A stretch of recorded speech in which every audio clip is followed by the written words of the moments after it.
Supreme কোর্টের নির্দেশে special intensive revision প্রক্রিয়ার মাধ্যমে শনিবার পশ্চিমবঙ্গে চূড়ান্ত ভোটার তালিকা প্রকাশ করেছে নির্বাচন কমিশন। তালিকা প্রকাশের পর কমিশনের তরফে সাংবাদিক বৈঠক করে সংশ্লিষ্ট তথ্য তুলে ধরা হয়। এই ঘটনাকে কেন্দ্র করে কমিশনের ভূমিকা নিয়ে সরব হন তৃণমূল কংগ্রেস। এর বীরভূম জেলা কোর কমিটির কনভেনর অনুব্রত মণ্ডল নাম না করে তিনি জ্ঞানেশ কুমারকে কটাক্ষ করে বলেন, এটা বিহার নয়, বাংলা। বাংলাকে এখনো ভালো করে চেনেন নাই, বোকা লোক কোথাকার। তিনি দাবি করেন, রাজ্যে প্রায় 63 লক্ষ ভোটার এখনও বিচারাধীন রয়েছে এবং আগামী এক সপ্তাহের মধ্যে প্রায় 61 লক্ষ ভোটারের নাম চূড়ান্ত তালিকায় অন্তর্ভুক্ত হবে। তার কথায়, যেখানে মমতা বন্দ্যোপাধ্যায় ও অভিষেক বন্দ্যোপাধ্যায় রয়েছেন সেখানে কোনো ধরনের কারচুপি সফল হবে না।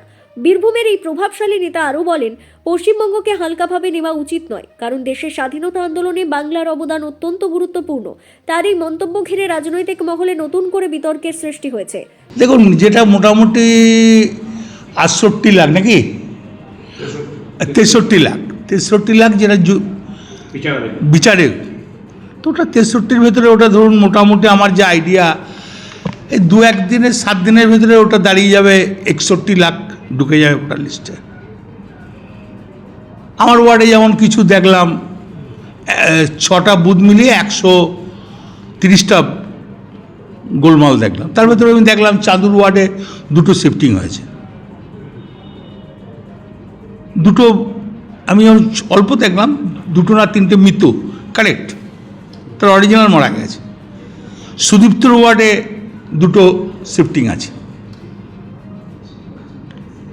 মমতা ব্যানার্জি যেখানে থাকে সেখানে বাদ দেওয়া যায়?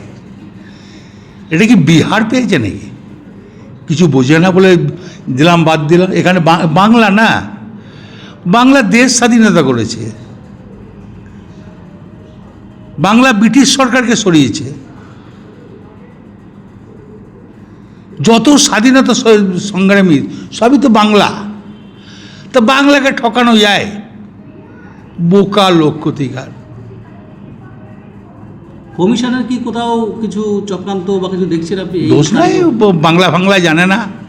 ও ভেবেছে বাংলা মানেই অন্য একটা জায়গা, কিন্তু বাংলা মানেই ভয়ঙ্কর জায়গা। বাংলা মানে ইতিহাস, বাংলা মানে বিজ্ঞান, বাংলা মানে রামকৃষ্ণ ঠাকুর, বাংলা মানে বিবেকানন্দ। তাই বাংলাকে ঠকানো যায়? বীরভূম জেলার চিত্রটা কি? আমরা যেটা জানতে পারছি 11,000-এর উপর মোটামুটি নাম। বাদ চাই না, শিফটিং এদিক ওদিক আছে, দেখুন সব ঠিক হয়ে যা আছে তাই।